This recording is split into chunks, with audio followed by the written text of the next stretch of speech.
Good day and welcome to the Strong Ambition Podcast. I am your host, Rylan Qualley. I am here to dive into what makes people ambitious and live a more ambitious life and to help you live a more ambitious life because that's what I want. I wasn't a very ambitious person when I was younger, and I want to help others realize that they can be more ambitious and live a better life, especially in the realms of nutrition, exercise, and mindset, because that's what I do. That's how I help people. So if you're ever curious about it, don't hesitate to reach out for a call because that's how I want to optimize your life. But for now, I'm even going to give you some key information that can actually optimize your life in this very episode, because I'm going to do a solo one and we're going to talk about metabolism. It is a very hot topic. It is a very powerful word when we talk about nutrition and exercise. And at the end of the episode, we're actually going to dive into another passion of mine, that is boxing, strength conditioning for boxing. So two really good topics here. And I'm very, very passionate about both of them because they both affect my life a fair bit. So let's first talk about metabolism, because this is going to affect a lot of people. It actually affects everyone. And I think it's, like I say, it's a hot topic. I think it's a misused word often, or the language around it is inappropriate. So if you were to think, what is metabolism? People might think, well, it's like how your body uses energy, which is right. Like let's define it that way. Let's really understand that it is the summary of all the chemical processes that go into making you exist. Essentially, it is both the catabolic breakdown. Catabolic means breakdown, and the anabolic processes, which is the buildup. So it's all the chemistry in your body. Now, when someone says they have a broken metabolism, I don't really like that, because the chemistry is doing what the chemistry is supposed to do. The broken part of it is most likely to do with the behaviors around your genetics. And I'm going to really expose a lot of this today. So the breakdown of metabolism is very important. And let's also really understand that we're going to focus on what we do with it more catabolically, how we burn up calories. Now, some might refute this, and I'm not going to say that there aren't a ton of factors that affect this breakdown to make it hard to really know about your calories, but the overarching concept of calories is the overarching theme of whether you gain weight, lose weight, or maintain. The problem is that we have to put you into a room and measure every single thing you eat and every single thing that you exhale for CO2 to know whether or not you're using the calories. So we do understand that calories are the best understanding, but it's not a really easy one, right? It's still not really easy to know. So it's our best guess, but we just try to understand it the best we can. So the overarching theme that we're going to go from is that calories in, calories out is important. We're going to focus on the calories out today. I'm going to talk about how the calories in still affect it. That's still a factor, but I just want to break down more of a better understanding of what is within your control, what's not within your control, or more so, what do you want to just make consistent in respect that this is your metabolism and you can slightly modify it, but we can't drastically modify it. And we have to take responsibility for the probability of what it's going to do.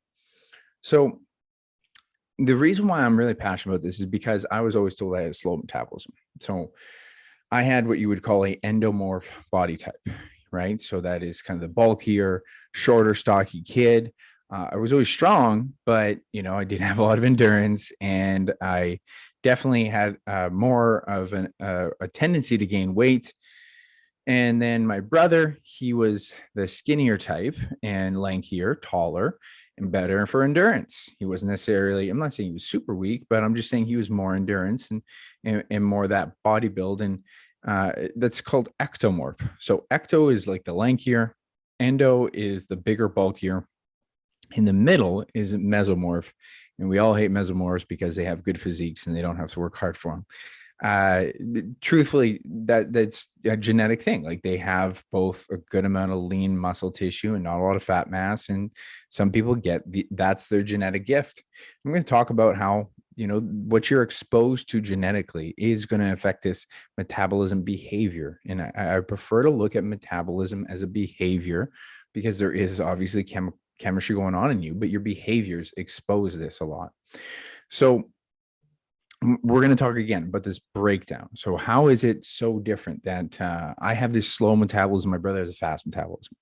Because this terminology doesn't make sense to me, because my brother would eat probably 2/3 the calories that I would eat. but I'm told I have a slow metabolism. How does that make any sense? If the people who are telling me that they have a fast metabolism are eating fewer calories than me, even at a maintenance, how is it that they have a faster metabolism? That doesn't sound very fast.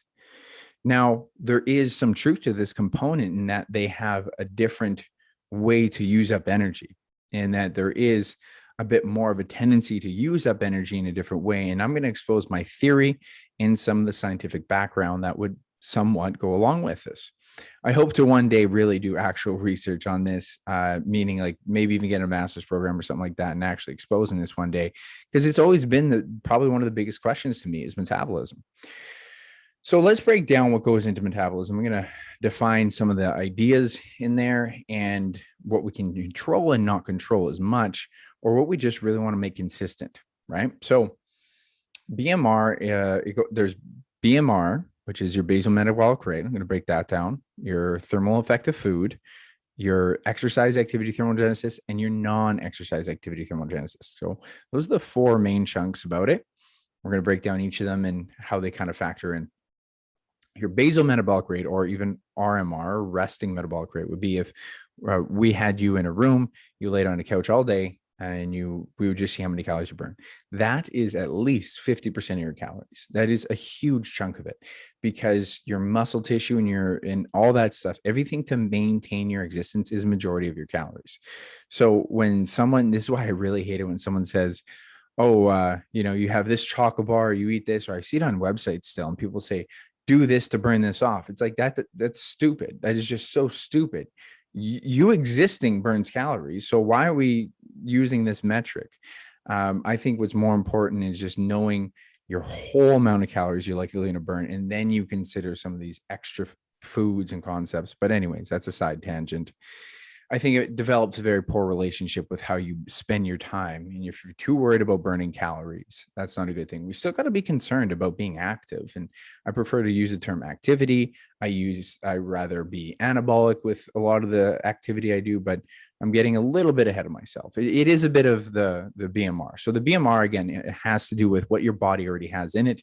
That it needs to maintain. And your lean muscle tissue, your muscle mass, is a huge, expensive unit to be able to take care of, because it's muscle.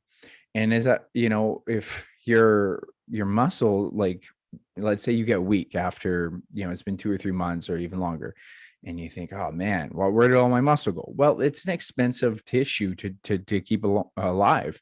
We don't really store protein in the muscle. We actually try to have muscle, plain and simple. And then if you don't have it, you pee it out if you don't need it. We store carbs, we store fats for energy, but protein is like a living organ that we really need to maintain. So if you don't train for a while, your body's going to figure out a way to get rid of it because it's expensive to keep around.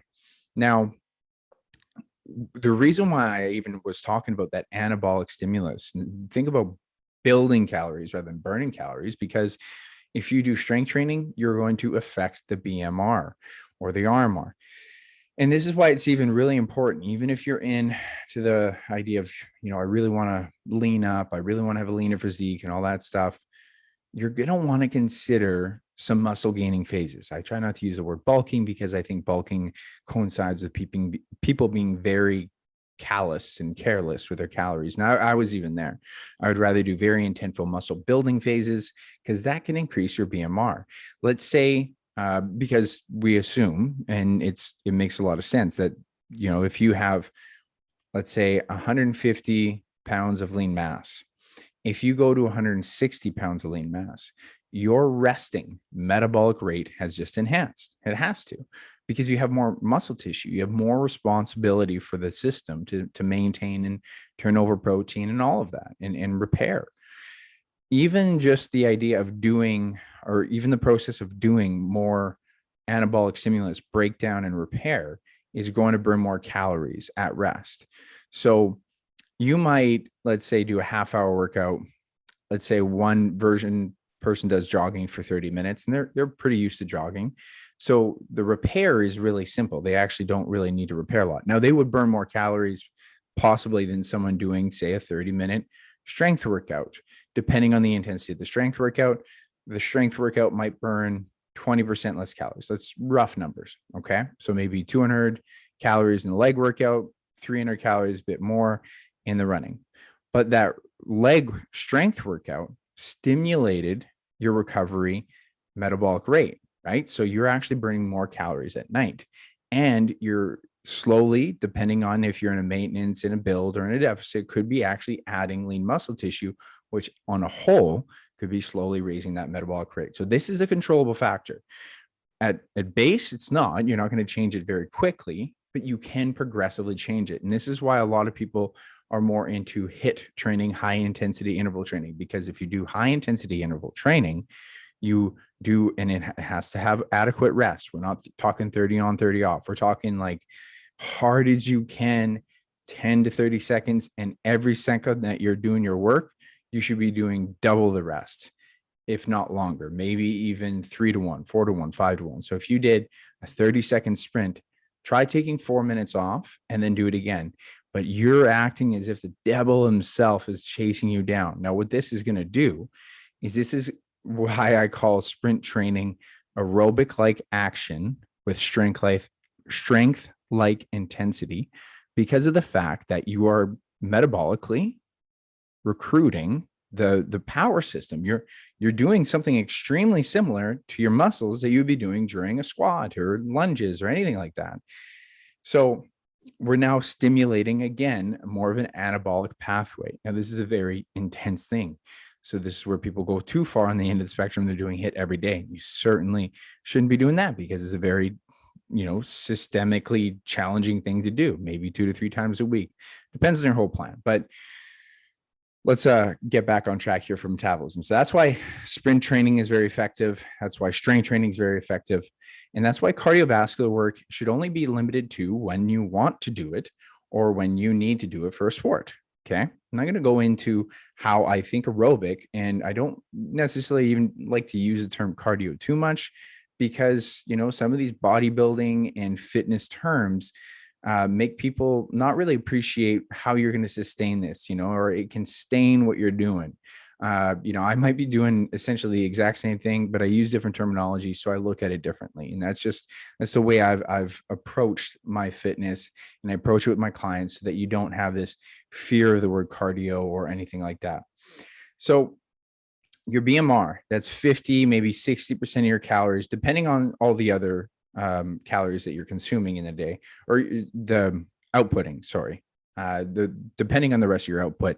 And this can vary from person to person. Like if you're a very sedentary person and you don't do a lot, right? They could be even higher, because you're just not doing a lot, right? You just don't burn a lot of calories. So the percentage is relative, right? But it is a good chunk of your calories. And again, strength training, anabolic stimulus will help it. Now, the next one is TEF, or thermal effect of food. Now, there's one factor that can really enhance this. Okay. And that is simply by adding more protein in your diet. I'm a huge protein advocate. 30% of your calories should be from protein, maybe even higher if you want to do protein leveraging, which I enjoy personally. I like having closer to about 40, sometimes even 50% of my calories coming from protein. Now, protein won't be as good of an energy source as, say, carbs or fats. But if I don't have a ton of high intensity work that day, that's why it's okay. But I'm going to get into protein leveraging another day. Let's just assume that most people, and this is pretty fair to say from the people that I've seen, most clients that I've worked with, and most individuals, if you're going to come from, never really modifying your diet, most people, general public, will be around 10 to 15% of their calories coming from protein. And it should be closer to about 30%. Now, that jump right there is going to make a thermal effect higher, because you're burning your calories from consuming the food. It could be 10 to 15%, maybe even higher. Again, it's all relative, but I'm just ballparking these numbers from what I've seen.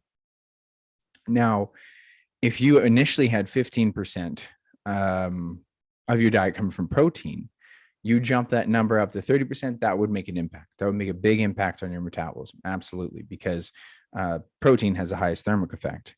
The other calories don't have nearly as much. I think protein has like 20% for most of the calories that you consume. There's about 20% of the calories that are actually going to be used to break it down. because it's a digestive system that's got to work it, right? It goes through your stomach, it goes through your small intestines, things got to transport. So do all this takes time, but to get your fats doesn't cost a lot, and your carbs doesn't cost nearly as much either. So there is going to be some, chemical processes and going to burn some calories. But my main point here is you can make an impact on it, but outside of going from 15 to 30% protein, not that more protein isn't bad. I'm just gonna say most people won't want to do it. Like I personally like doing it. I came from a carnivore diet. I'm very happy with meat, but most people are going to be pretty satisfied with 30% of their calories coming from protein, and that's somewhere near 1 pound per lean body mass or body weight in protein.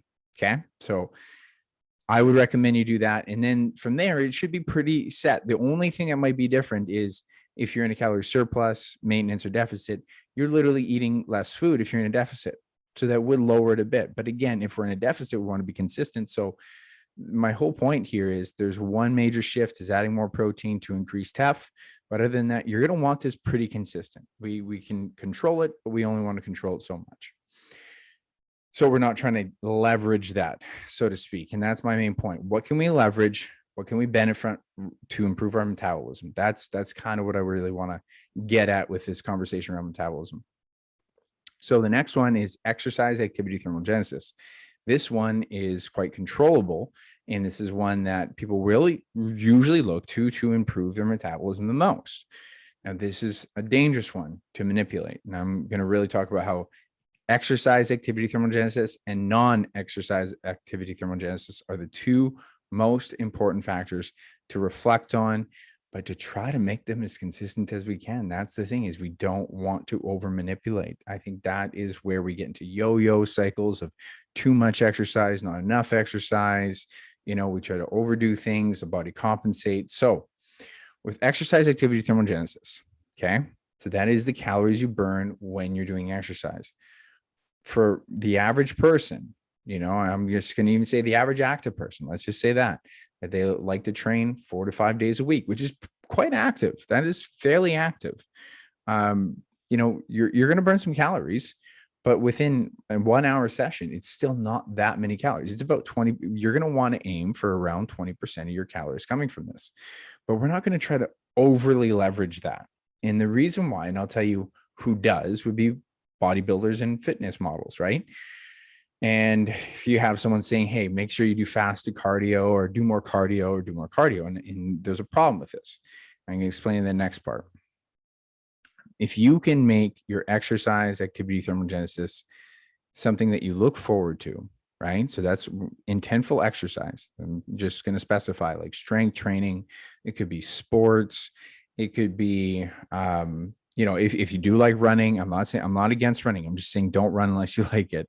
It could be, any sort of, intentful exercise. It's challenging. Okay. You're conditioning your HIIT. I usually encourage a strength stimulus or an anabolic stimulus in it. Not that, doing yoga is bad or anything like that, but I'm trying to say more intentfully intense things are exercise activity thermogenesis, the NEAT, the non-exercise activity thermogenesis, going for walks and stuff like that. That's where we can actually spread ourselves out without it being too intentful or too intense. Now, non-exercise activity thermogenesis basically is outside the gym or outside of your intentful exercise routines. And so I would take, running wouldn't be in here. Strength training wouldn't be in here. HIIT wouldn't be in here. Sports, I don't really feel would be in here. I would put that under exercise. But walking, I would put under NEAT. I would say even if you really enjoy certain like activities with family and friends, going for walks and stuff like that, I think that would be non-exercise. Work would be non-exercise activity thermogenesis. Now, where I'm at now as doing more of a sedentary job, I do a lot of remote training with my clients compared to when I was in the gym. I have far less NEAT, and that's actually been a huge problem for me. So I've had to add more NEAT, which is just walking. The reason why I would prefer to just say walking, and I'm not saying I don't step on a treadmill, I'm not saying I don't hop on a bike, and I don't call it cardio, is because I see it as a way to do something low intensity and simple and non-strenuous that gets me a break from just, I do a lot of standing or sitting, but I try not to sit, but just gets me a break and gets me aerobically activating my system. And I encourage an aerobic lifestyle more than anything. Okay. Because if you try to force cardio, you try to force things that you're not going to do every day. So, for example, I'll actually just use myself as an example. And I talked about this with the wannabe bodybuilder. Was I was doing a ton of cardio, and hey, I got cut. Like I got lean, and I didn't even mind the walks too much, but it just took a lot of time out of my day. I did a morning walk, I did an evening walk, but when it came time for after the cut and it was summer, I was like, yeah, that's a lot of time out of my work hours. I just didn't want to do that anymore. So obviously I gained weight back because what happens there is my exercise activity thermogenesis, because the intensity that I was walking, the duration I was walking, I'd rather, use that term there as cardio, was more exercise activity. So my NEAT, my non-exercise activity thermogenesis, meaning I didn't really want to go for walks, or I was sitting more often. And what my body's going to do is it's going to try to, withhold the calorie expenditure. This is where your body gets smart, because they talk about metabolic adaptation. And so when you hear someone talk about your metabolism adapts, So there's a couple different things that it can do. The one thing for sure is it can slow down NEAT, non-exercise activity thermogenesis. The other thing it can do is it can actually eat away at your lean body mass. If you're in too much of a deficit too long, it's probably going to think, wow, that muscle is too expensive. Let's start cutting that down. You want to minimize that as much as you can. So that's why if you do too much exercise or cardio when you're trying to lean up, going after that lean muscle tissue is going to happen. And it happened to me in my last cut. So when you actually cut too much, your body's just been in this deficit too long, and it's thinking, okay, well, we're just not getting a lot of calories. This is our environment. We're going to have to output this exercise. So let's stop doing all this other stuff. And it goes to a subconscious level. It goes to the level of just body regulation, of like twitching and like moving around. So this is where it gets really interesting, because it's literally twitching and fidgeting. And if you talk to these ectomorph body types, you'll actually hear that they're a bit more fidgety. You'll actually find that they have a lot more energy for just daily routines that are more steady state, but more daily routines. I remember doing, whenever I'm around my best friend Ray, he was on episode 1. He's more the ecto body type. The guy could honestly do a half marathon any day of his life, because he's got just so much steady state energy. And when I did work with him, did a little labor with him for my parents one day, he just kept going. I'm more of a spurter, and then recover, spurt and recover. So he has this natural NEAT energy in him that just comes natural to him. It's just, yeah, he's always got energy. So that's kind of a bit of the difference, but I'm going to dive more to the difference of the ecto versus endo after this. What's important to understand is when you implement cardiovascular work, you implement an exercise protocol that you have no intention of maintaining after you lose your body weight, your probability of gaining weight after you stop drastically increases. It's a good example of thinking, I want to get some money, right? I want to be rich. So, I go and I pick up a job, I start working a bunch of hours. Well, then it's like, it's more expensive to keep me going. So I buy a lot more food to keep my hours going. And then, the gas it takes me to drive there and all this stuff. And I just start spending more money all of a sudden. I don't even realize it. And then after 2 or 3 months, I look at my paycheck that came in. Yeah. Hey, I made $10,000 this month. I'm going to quit this job. And then all of a sudden, all my money's gone.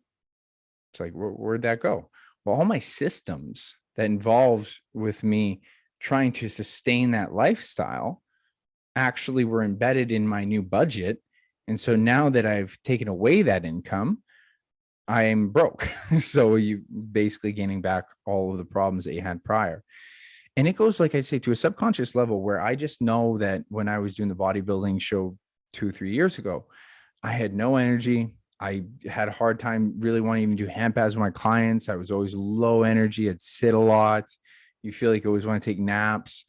And I remember trying to do a photo shoot or a video shoot for TTF. And I honestly didn't feel like I could smile. We reshot this one footage of it, and I literally was like, okay, let's try it again. I can't smile. And it was almost like my face muscles didn't want to bother activating.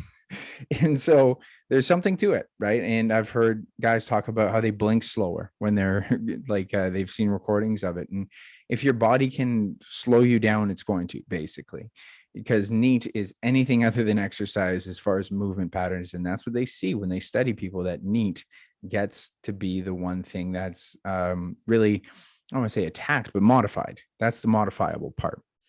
Now, how can you take this information? What does this mean? And more so, let's dive into a little bit more of the details of why your metabolism is the way it is. Let's talk about that. So we're going to talk about the genetics of this, the genetics, and why I think certain people are predisposed to having what they would say fast or slow metabolism, but I prefer to say, builders or burners, ecto and endomorphs. Like, I think there's something to know about your muscle physiology that I think really exposes some of this behavior, because it's about the behavior that you're doing that really affects this. And how the calories might be absorbed is more of a theoretical stance, but how they even be burned. And again, a little bit theoretical, but I think there's some pretty solid scientific concepts to run off of. So with the ectomorph, they tend to be lankier, leaner, probably more slow twitch muscle fiber. And there's fast twitch. So there's slow twitch and fast twitch. Slow twitch tends to run predominantly off fats. Fast twitch tends to run predominantly off of carbohydrates. And fast twitch, as you can imagine, moves faster. There's fast twitch type A and type B, and there's a bunch of subgroups in there. And if you train enough, you can actually, even if you're an ectomorph, you can build into being an endomorph, or rather, you can train to have more fast twitch. And if you're an endomorph, you can train to have more slow twitch. It's just genetically a lot more challenging for you.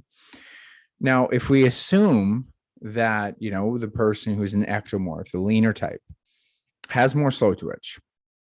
So there's something about this muscle that tends to run more predominantly off fats, which means all your metabolic processes, the enzymes, and just the way you would, expose your energy from that NEAT, you're better at steady state. Your aerobic capacity tends to be naturally better, maybe not as strong, but you certainly have this endurance quality. And we live in more of an endurance lifestyle, just kind of sitting and, moving around, not really explosively. So these individuals tend to have a better control of their energy and actually running better off fats. And if you talk to ectomorphs, and this is more anecdotal, and I'd love to do research down the road to expose this, but when you talk to them, the idea of consuming a lot of calories is very difficult, or they could forget to eat. Forgetting to eat is a hilarious concept for me. I can't forget to eat. That's definitely something I've never done. I've intentfully forgotten to eat, which is not forgetting, it's just not eating. So on the other end of the spectrum, being an endomorph, you have fast twitch, you have strength, you can move things better. Might notice a little bit more rise and fall with your energy levels. Might have better bursts and then need recoups. And the endurance or cardio when you're younger was probably a little bit more of a fear. Now, again, genetics can shift based on your environment. So if you just never really gave into what your endomorph quality was, which would be strength, you might not recognize that you have that strength. And you might, have even you might see yourself not fitting into either of these categories. These are just spectrums. Okay. I just want to explain that this is a lot of just people can be in between here somehow. So with myself being an endomorph, that's how I felt. I had more food cravings routinely. I would have a very up and down kind of concept with energy throughout the day. I'd be more of a spurter. Long distance running was terrifying for me.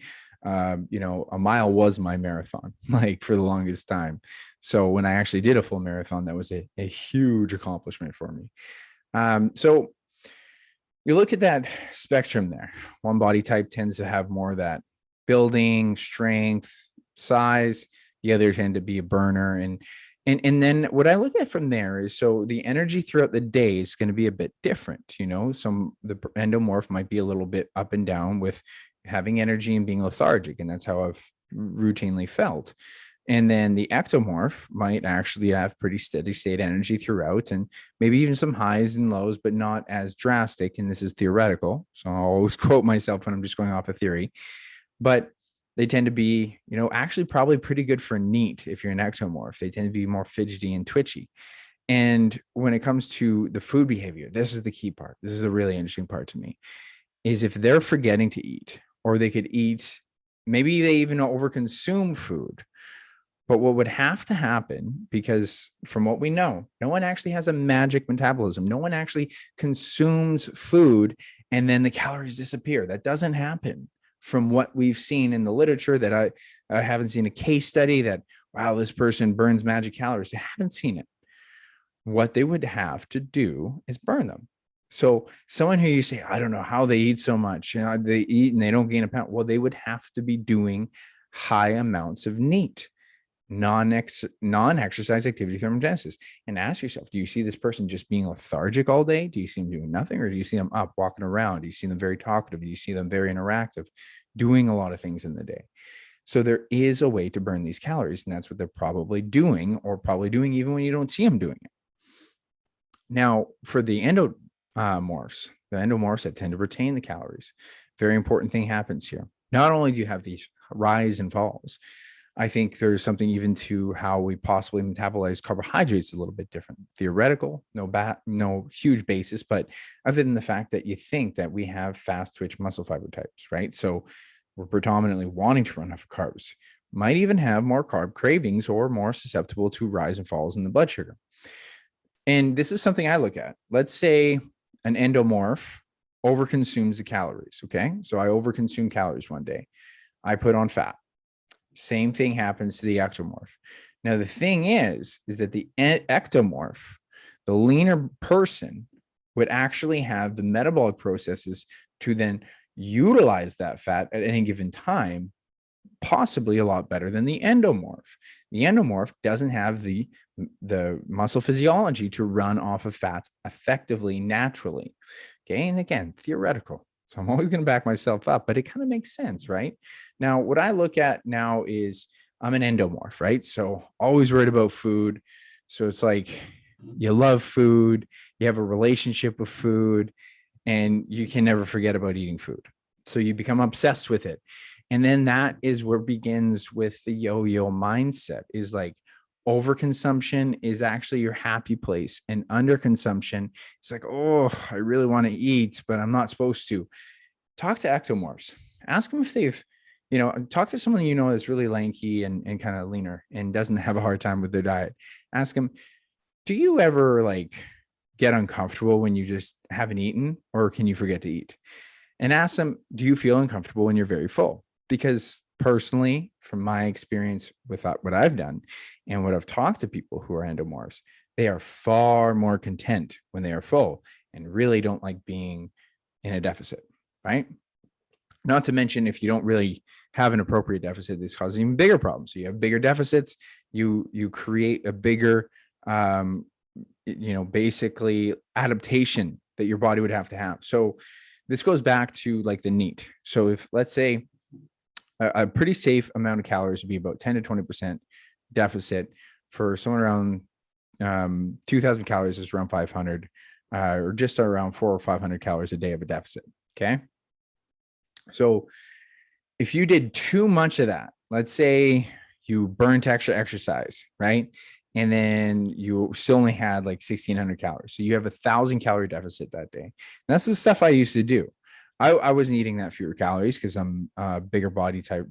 I would have a higher metabolic rate than that person.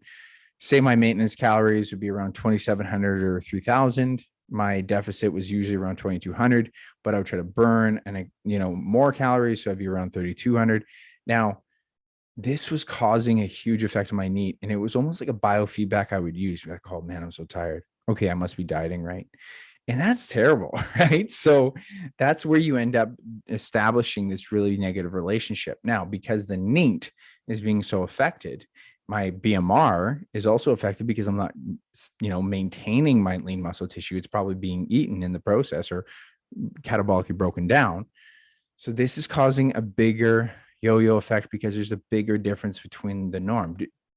The biggest issue, in my opinion, is that endomorphs don't know what the fuck a maintenance is. I got to tell you that I'm just discovering mine. Like a maintenance amount of calories. Could you just not track and just eat the right amount of calories, not gain any weight for a month?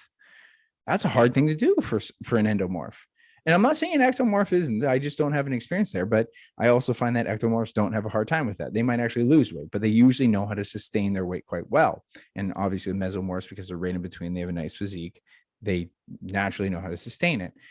So this to me has been like the eye opener. It has more to do at this point as you grow through that relationship with food and exercise and activity and all that stuff, that you don't know how to be consistent. You don't know how to not change your weight. How could you change your weight, right? How could you actually be balanced? Heard a great term the other day. It was a beautiful one, or statement. Balanced is never a real thing in human life. Balancing is a thing that you're always going to try to do. So I really like this because that's what it is with calories. Calories, as much as I talk about these hard numbers, it's not fucking hard numbers. It's extremely complicated. So if it's already complicated, we got to try to know it the best we can so we can actually have the best chance of success. So this was an eye opener for me to understand that I want to make my BMR better. And I can talk later about how I'm personally experimenting with diet breaks and anabolic phases and catabolic phases. But, that's why you would want to build muscle tissue, do muscle building phases. I want to keep my TEF, my food, consistent as possible. I want to know my maintenance more than anything. And then I make my decision of whether or not I do a deficit for a little bit. And I want to kind of come in and out of that so that I still know what the maintenance is and it can actually recoup the metabolism. So let's say for a month, maybe 2 months. I actually say 3 weeks to 1 week. So 3 weeks of like a deficit, 1 week of a maintenance is a really effective concept because then your NEAT and your metabolic rate can actually recoup. You might even get some of that BMR back. You might get some lean muscle tissue back. Maybe. I haven't seen research on it, but it kind of makes sense that you would get some recoup. And I usually get people who do that. I ask them how they feel after. They feel more energized after that week. And so exercise, activity, thermogenesis, let's make that consistent. Let's make that anabolic as often as we can. Not too much where you don't want to do strength training every day so your body can never recover, because if you're trying to do a deficit, that's not going to work well either. And I know I'm speaking a bit more to the endomorphs that are having a hard time with their metabolism. I want to clarify that. And NEAT, non-exercise activity thermogenesis. This shifted my paradigm so much around cardio. That's why I call it activity. I call it aerobic. And that's why I actually do believe in step counts. It's why I really encourage walks. Not that you have to step, 20,000 steps a day. I don't think that, but there is some great literature on that 10,000 steps a day has a great correlation, not causation, correlation with long-term health benefits and mortality rate. You're more likely to live longer if you can get at least 10,000 steps a day. And it's not that hard, but if you live a sedentary life, and I'm like trapped in my apartment a lot these days, you got to make a point of it. Just go for a walk. Three 10-minute walks a day is actually all it really is. And then you get that break, you get activity, and it's actually not hard. And that's something you could do the rest of your life. That's the important thing. If I can't do cardio every day for the rest of my life, why would I do cardio? I see it as walking. I see it as activity. And you know what else?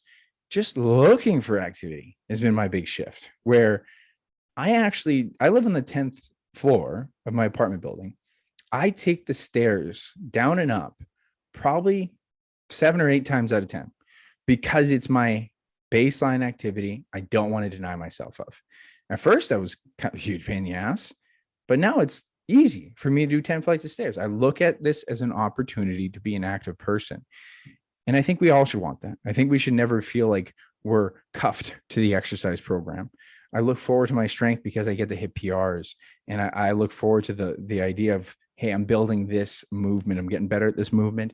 I get to write down my reps. I look forward to the hit because it's super intense. I get to do some boxing. And again, I can look at those PRs. I can look at getting tangibly better.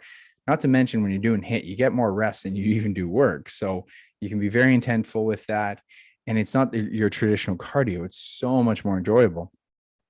And when you look at life as an opportunity to get activity, not cardio, it's so much easier. It's just like a Sunday, me and my girl will go walk to get bagels. It's like, hey, this is even walking distance. We're going to walk.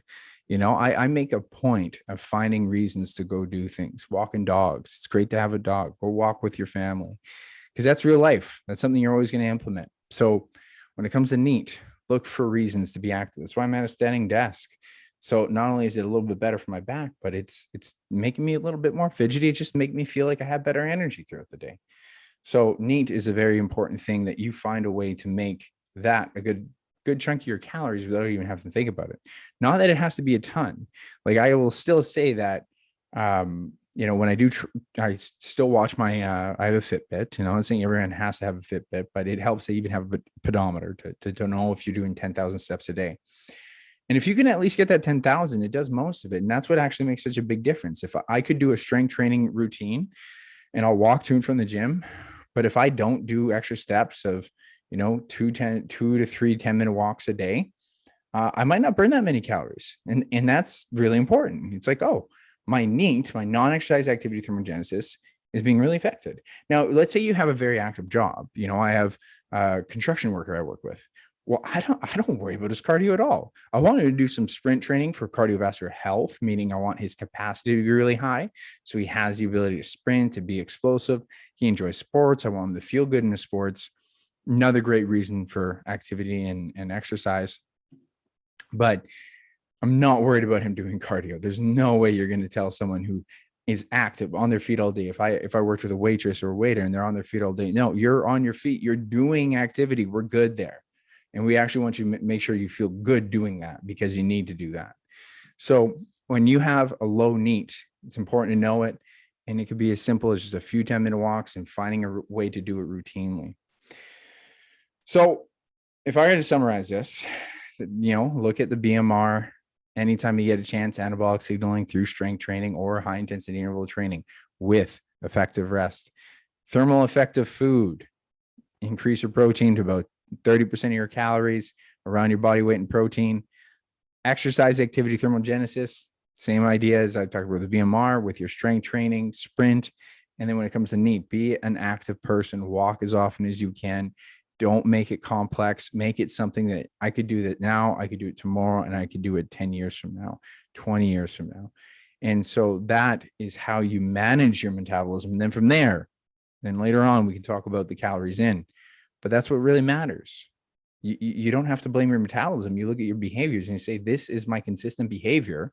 And if it's consistent and I enjoy it, all of these things are going to help your health, right? The strength, the sprinting, the walking, you will be a very healthy person if you do all these things. And then from there, we just need to make sure we put in the right stuff. And we can control this metabolism better, improve the relationship of food and exercise. That's, to me, the real key. And it's not easy, but it's the most vital step to long-term health, and especially if you want to improve your body composition long-term. If you implement something that you're not going to continue, it's going to be extremely hard to walk that back. I'm not saying it's impossible, but I'll tell you it's improbable.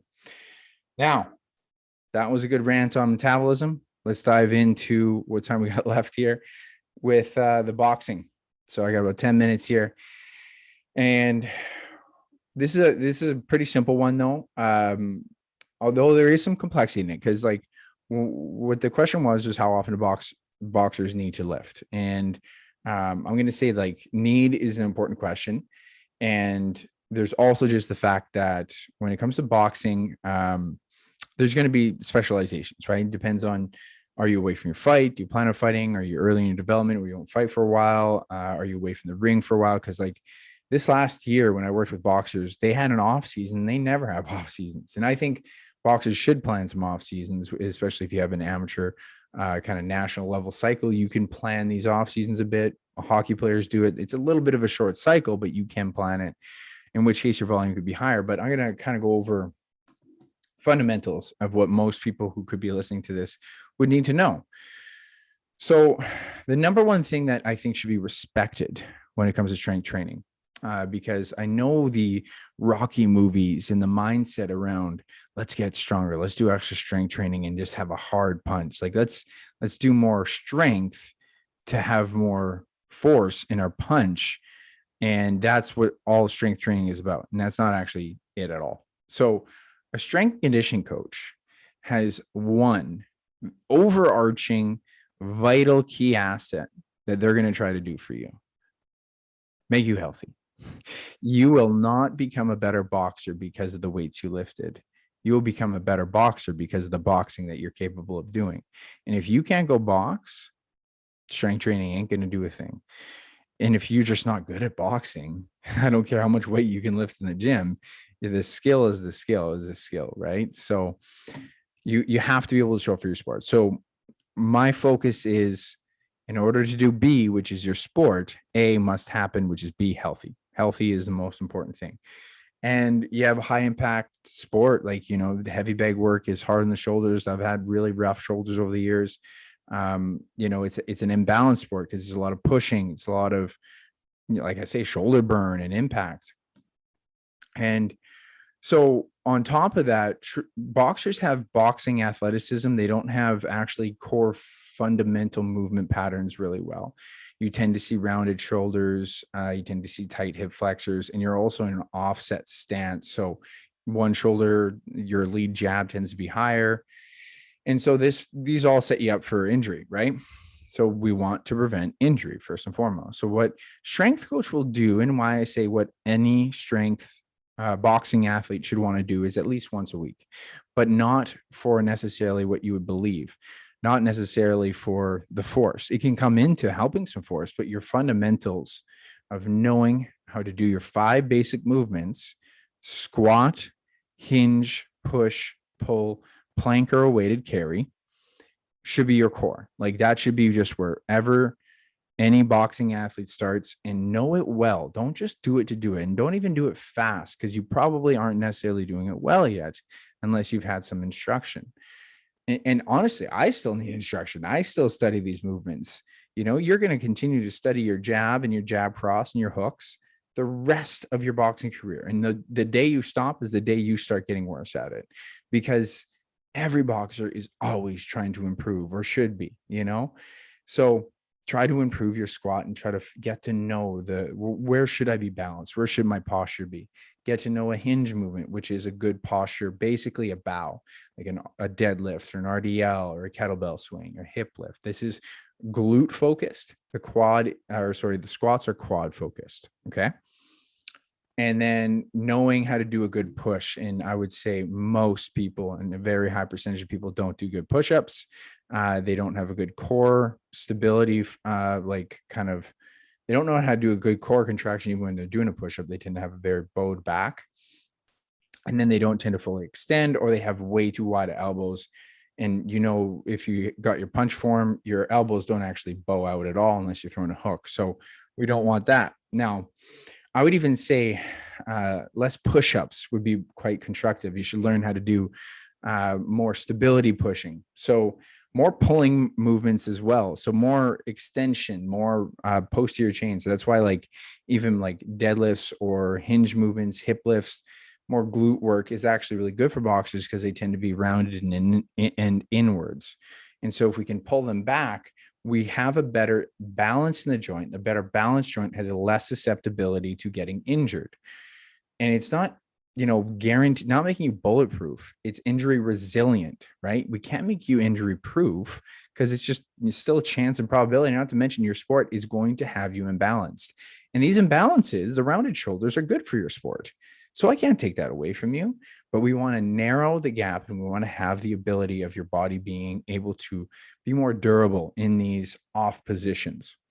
So on the fundamental basis, make sure that you have a good squat pattern, a hinge pattern, understand how to do it well, a good push pattern. I recommend most push patterns be first done for really coordinating it, more neutral grip. So a neutral grip push up, you can use some dumbbells, or even single arm stability pushing, because that's what you're doing. You're doing more single arm, and learn how to work off the core. Single arm floor press, or even a glute bridge single arm floor press, is really good. And single leg stability is actually really crucial too. So if you have single leg stability, we have an offset stance. We're in more of a split squat stance. You'd be doing more of a split squat kind of approach to some of your squatting patterns, lunges, and then that'll get more of the glutes as well. Again, you only want to do so much pushing compared to pulling. So usually I say like 1 to 2 to 3, or so basically for every push, do 2 to 3 pulls. And a pull would be anything posterior chain. So you could do a row, but then like a band pull apart would be working that post delt because you want to develop the post delt a lot. The other thing I should say too is like mobility should be kind of like top of the list. Actually, I should have said that first before you even get into these movements, is like make sure you can move well. So whenever I start a exercise routine, the first thing that my box or any individual is going to do, because I want everyone to be healthy, is this make sure we do active range of motion movements. So if you're going to target some things for boxers, it would be hip flexors, depending on the individual. This is just typical hip flexors from being kind of in and down, and tends to be more so on your lead jab side. That hip will probably be tighter. Spend a little bit more time doing a hip flexor stretch on that. So I'm right-handed. My lead hand is my left. My left hip flexor tends to be way tighter, and my right hamstring tends to be way tighter. So I'm going to try to stretch those two out a bit more than the other. I'm still going to stretch both. So maybe 2 minutes on my hip flexor, 1 minute on my right hip flexor, and then 1 minute on my left hamstring, 2 minutes on my right hamstring. And that can narrow the imbalance, right? Then I would do some shoulder. It's about getting those chest open up the chest, massage the chest, try to get your lats really loose, and your lats stretching, and T-spine rotation and T-spine extension. And then from there, you want to build up the shoulder blades and all those, because those muscles are rounding in a lot. So YTWs are really great. Band pull aparts, try to do band pull aparts 2 to 3 days a week. Even when you can do it before or after boxing, anything like that, or in your strength routine. But we want to get those posterior chain shoulder muscles really fired up and active. And then from there, where there could be specialization developmentally, like, 2 days a week would be pretty solid if a person had that time to commit to it. But I'm still like, depending on where they're at, if you're in an active season, I think you could get away with even one strength that's kind of doing a little bit of force, power, and then stability training for accessory work. And the core stability be like farmer carries, goblet carries, overhead carries for stability. Crunches and sit-ups are not really the stability component you want. I would do like more heel drops to get that tight core that could help you for durability of your core. But on top of that, just that real tight isometric contraction that will help both your power, your punching, and also even your hip balance, Palloff press, anti-rotation stuff. Because your punch is actually an anti-rotation core movement, meaning as I twist my core, my abs being tight is what really matters. But you could throw in 2 days a week if the person wasn't boxing as often, and then you could do strength, power, and stability in some different ways there. So without getting into too much details, I'll just roughly tell you what a typical split for strength power would be. Mobility prep, target what's needed, and then you could do some, like I say, hip flexors, shoulders, then lower bow. This is someone who's already had their fundamental movement patterns down, right? I would go some lower body strength. If a more advanced person, I would do some plyometric with that, and then also still teaming up mobility for the rest period so they stay active. Upper body strength with more the same idea, strength, a push with a pull, and then more mobility, and then an accessory that's more single arm, single leg, and then some carry oriented, and they're done. Like I don't want them in there for an hour, not much longer than an hour, probably an hour. And they're going to get most of what they need. And then from there, show up for your sport. And then the other day I would do more mobility. If you did 2 strength like that and you did a conditioner, but I'd say you could even just do a conditioner with more accessory and stuff like that. So from there, it really depends on the individual. It depends on where they're at. Because when I had some clients that weren't boxing much at all, and they said, I wanted to, continue to get some strength and size, and they worked even up to 2 lowers and 2 uppers. Most boxers I would not get to do that. It'd be 2 to 3 total bodies, and then you can still do your sport. Because remember, your sport is what makes you good at your sport. You have to put in those reps. And there just ends up being more finessing depending on the individual. Where are their strengths and weaknesses? Are they someone who is already inherently pretty strong? Maybe we need more speed components. Maybe they actually don't have good, they have good speed, but they actually need more force. So we want to get them actually stronger. So this completely depends on the individual and where you want to finesse these things. But this is the rough template that I would go from. At the end of the day, most boxers need to just be balanced. Just focus on the balance. Do more pulling, more rowing, more posterior chain.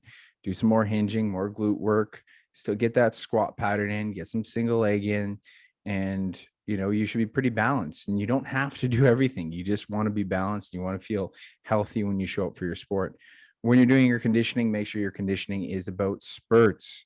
I wouldn't do running more than once a week. Like, as to me the top end that you really need. You're not running around the ring.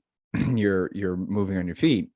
I'd rather someone say, hey, I actually do shadow boxing every morning, instead of I wake up and I run every morning. I would rather they shadow box for rounds than running every day. Just personally, that's in what I've even heard a lot of strength conditioning coaches get them to do, is make it more sport specific.